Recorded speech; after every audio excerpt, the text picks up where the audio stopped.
Now, the most basic skill that the 4,000 contestants all needed was the ability to make it to the start line, but as you've probably guessed, even that proved difficult for some people. He didn't make it. There's another one. Now, this guy did make it to the start line, but then he just couldn't stop. He's probably still going. Arm here also managed to get to the starting blocks and then almost had her block knocked off. Ooh. Others struggled to grasp the fairly rudimentary concept of a door. It'll be like oblong-shaped and, you know, have some hinges on one side, maybe some patterns on it. There you go, you've got it. And she wasn't the only one. Look, it happened again and again and again. But the most spectacular fail of all took place in Slipway, a game in which the usual enemies are either momentum or this guy.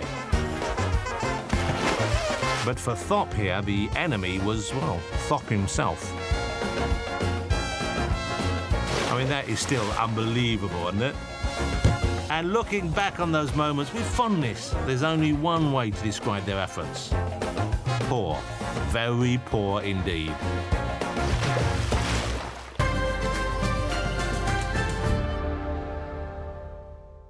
When it comes to, how shall I put this, oddballs who managed to get past security and somehow get on television, one game had more than its fair share of crazy characters.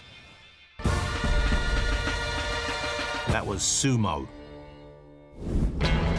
Oh, we've had all sorts in the rings over the weeks. From the scary, to the hairy, to the utterly hammered. And I still have no idea what that one was. But there were 3 sumo stars who rocked up week after week and never failed to disappoint. They're like a pound shop Avengers. But who are the real legends behind the jockstraps?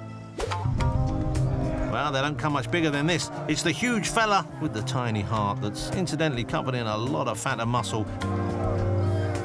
It's Giant Jumbo. I would say he's the general's secret weapon, but he's so massive it's kind of been hard to keep him a secret. And if you were foolish enough to enter his ring, then you're almost guaranteed to be handed a one-way ticket to Jumbo Town.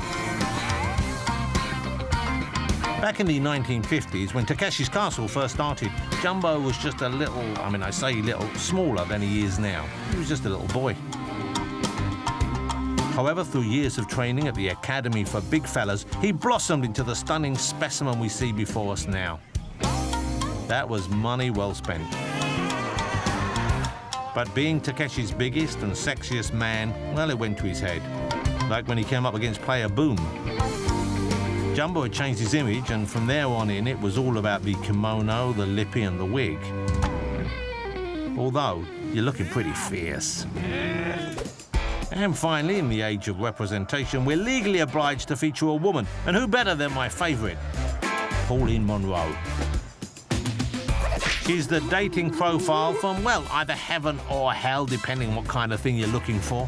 Stunning and shy. 3 words never used in the same sentence as Pauline Monroe. She is that guilty pleasure that women want to be and men also want to be. We've watched Pauline grow as a person, by which I mean she's put on at least 3 stone this series.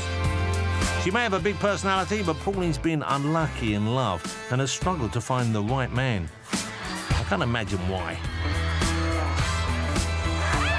There's nothing Pauline likes more than a good laugh, but it's not all fun at the Takeshi factory. Pauline met a match when she came up against Fluku, who swept her off her feet and left her breathless. And not, may I add, in a good way. Oh, Pauline. Yep, she's down but never out. We'll see you in our dreams.